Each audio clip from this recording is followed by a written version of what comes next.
AI looks like software. You type a few words into a box, press enter, and seconds later an answer appears, as if intelligence itself has somehow become weightless, something that lives inside a browser and can expand almost without limit. But there is nothing weightless about what just happened. Somewhere, your request was processed by machines packed into servers. Those servers were drawing electricity through an enormous network of power equipment, and much of that infrastructure may have taken years, sometimes decades, to plan, permit, manufacture, and build. That difference is becoming increasingly important because AI is expanding at a speed the physical systems underneath it were never designed to match. And this is where the story gets strange. The world isn't actually running out of electricity. The problem is more complicated than that. There is no cloud floating above us. Every AI service ultimately runs on physical machines sitting somewhere on Earth, connected to real electrical grids, occupying real land and producing very real heat. Start with the processor doing the computation. Put several high-performance processors into a server, stack those servers into racks, fill an enormous hall with racks, then repeat that hall across multiple buildings, and something that began as a piece of software suddenly looks much more like an industrial complex. And the processors are only one part of it. Those machines need high-speed networking to communicate, cooling systems to remove heat, backup systems to keep critical equipment running, transformers and switchgear to handle enormous electrical loads, and above everything else, they need electricity that has to be available continuously and in extraordinary quantities. So although AI appears on your screen as software, underneath it sits an increasingly massive physical machine. And that machine is getting hungry. In 2023, data centers already accounted for roughly 4.4% of electricity consumption in the United States. A recent Berkeley Lab reference case estimates that their share could rise to around 11.8% by 2030. Globally, the International Energy Agency projects that electricity consumption from data centers could roughly double to around 945 terawatt-hours by the end of this decade, slightly more electricity than Japan consumes today. AI isn't responsible for all of that demand, of course. Traditional cloud computing, storage and other digital services still matter. But AI is expected to be one of the most important forces pushing electricity consumption higher, especially as companies build increasingly large clusters of high-performance computing hardware. At first glance, those numbers seem to suggest a very simple problem: AI is consuming so much electricity that eventually there won't be enough left. But that's not really what's happening.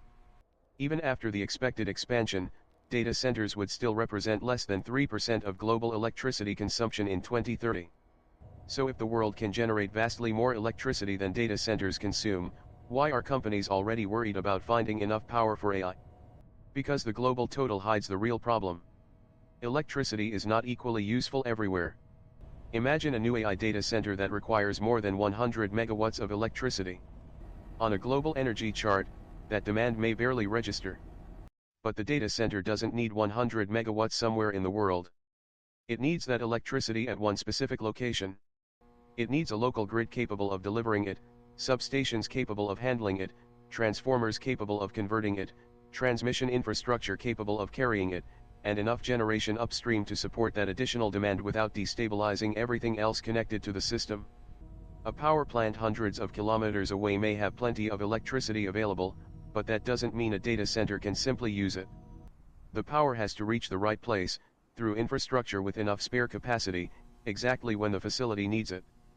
And once you see the problem geographically rather than globally, the apparent contradiction begins to disappear. The world may have electricity. That doesn't mean every location has another 100 megawatts waiting behind the fence. Follow the electricity backwards from an AI processor and the scale of the system becomes easier to understand. Before power reaches the chip, it has already passed through layers of electrical distribution equipment inside the data center. Before that, transformers adjusted the voltage. Those transformers connect to substations, the substations connect to the wider grid, and high-voltage transmission lines may have carried that electricity hundreds of kilometers from the generators that originally produced it. Generation feeds transmission. Transmission feeds substations. Substations feed transformers. Transformers feed data centers. Data centers feed servers. And eventually, electricity reaches the processor answering your question. Your AI prompt sits at the very end of a physical chain stretching far beyond the building containing the computers. And every part of that chain has a limit. You can buy more processors. You can install more servers. You can construct another data hall.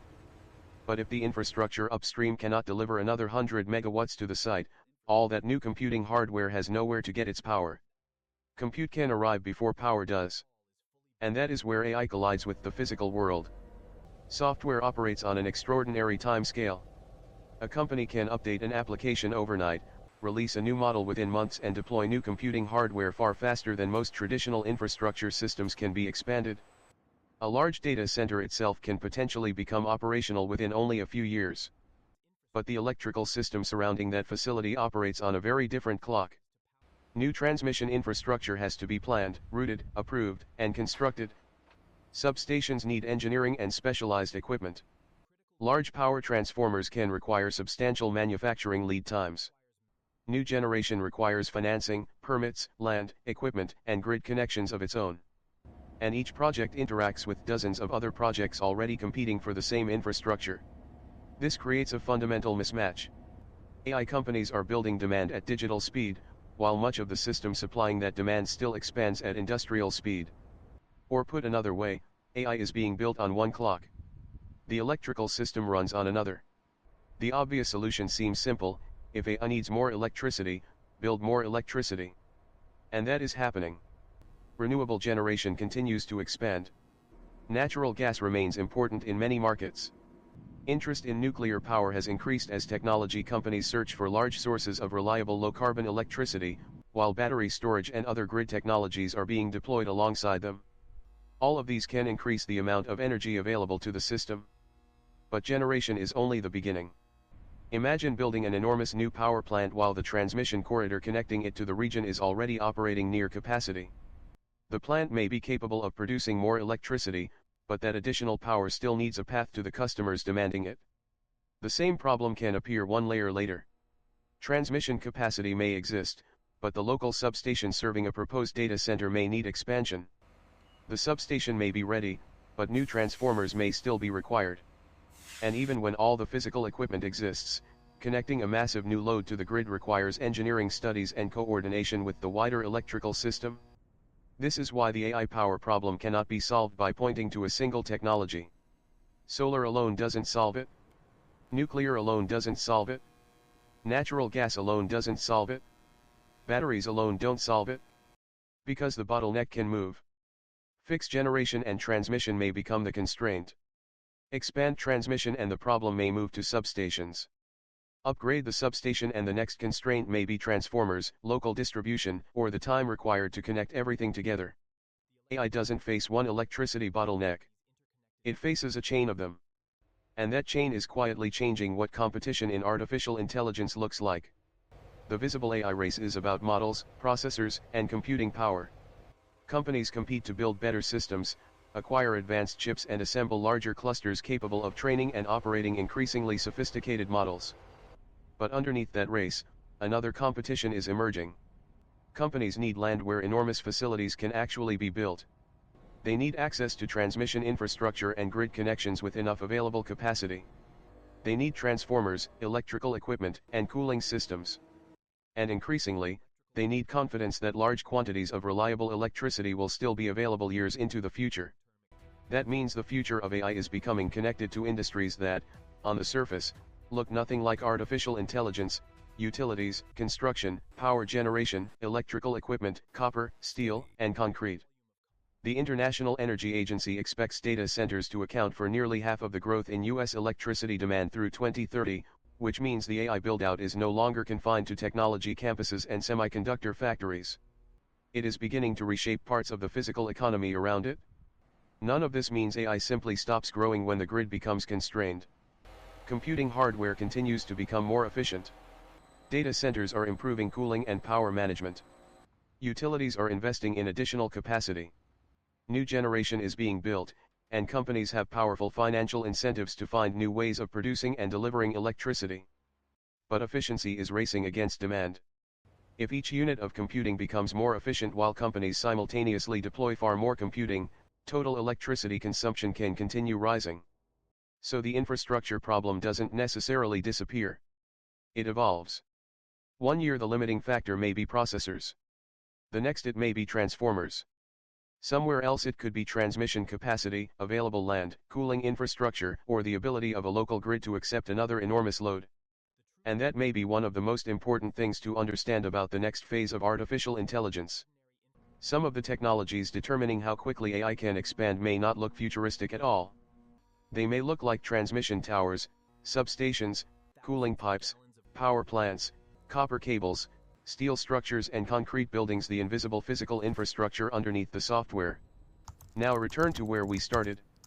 You type a few words into a box, and an AI system answers almost instantly. From your side of the screen, the process appears almost effortless. But behind those few seconds sits a physical chain that stretches from processors and servers through data centers, transformers, and substations, across transmission networks and ultimately back to the systems generating the electricity. AI lives on our screens, but its future increasingly depends on what exists beyond them. And there is one final consequence hidden inside all of this. Once electricity travels through that entire system and finally reaches the processors doing the computation, almost all of that electrical energy eventually ends up in another form: heat. Removing that heat requires another enormous layer of infrastructure, and in many data centers, that brings AI into contact with a resource even more fundamental than electricity: water.